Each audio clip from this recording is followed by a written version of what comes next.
So we are getting it, you know, in the spring when it's thawing out. This is what getting it in the spring when it thaws out looks like. Shoveling some snow. It used to be snow. It used to be snow. We just want to see our little contraption. We have a pump that we want to see activate automatically. Before we head out to lunch. Because I know it's going to happen. I know it's going to kick off. I don't want to miss it. I want to see it flip on. We got a little sump pump. We dug a hole for the shed to drain water into, and then it's pumping out into the drainage ditch, but it's almost flipped over. When this thing goes vertical, it flips over. So we're gonna coax it a little. Huh? Huh?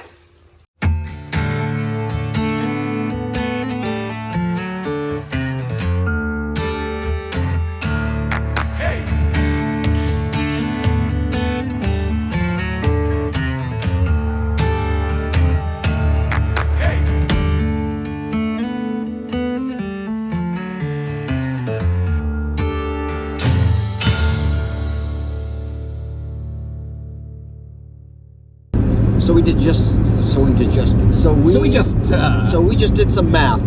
And I'm bad at math, but we figured it out. We were under contract with a sawyer in town to do the timber frame, and the full amount was. Can we disclose how much it was? Yeah, why not? Yeah, who cares? Part of the full amount was $90,000 to get all of our timbers prepped and do all the joinery, and it was labor. And it would have been done like right about today. About now. April 15th, 16th, beginning of April. But that contract fell through, and instead we ended up investing that money into some pretty cool things and assets. Very cool things. Very cool things. So we just broke even on that money that we were supposed to pay him, and we accomplished several things. We got to have a crash course in timber framing, which we learned off of this phone. Yeah, YouTube. Well, that and hands-on experience. Yes, that is. So we learned how to do something. We got an education for free. Well, education cost us the bell tower materials, so like $200.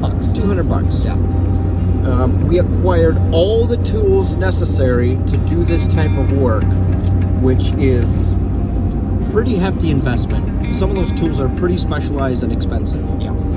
So we acquired all the tools. We bought a sawmill.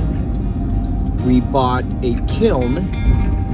We bought a wood boiler. A wood boiler to power the kiln and to heat the barn itself. And the barnyard. And everything else on site. What else? And the last thing is the molder edger. Molder edger. So we're feeling pretty good. You know, at the time it was very stressful. If you go back a few episodes, you'll be able to see the whole debacle of getting out of there. And looking back now, we are in April, and that all happened January 1st. So we're 4 months later, and it has been such a huge blessing. Yeah. We're behind on timbers, but since we weren't under contract, we were able to go out to Kodiak and do some more work for our good friend Bert Robbins out there. So that ate 6 weeks of our timeline. But it gave us the freedom to work and acquire more money and go out and play and ski and just working on our own schedule and not having to have that burden, that kind of worry of the contract over our heads. And at the end of the day, we are left with an education and we're left with assets, not just liabilities. We would have paid out $90,000 and all we would have had were completed timbers.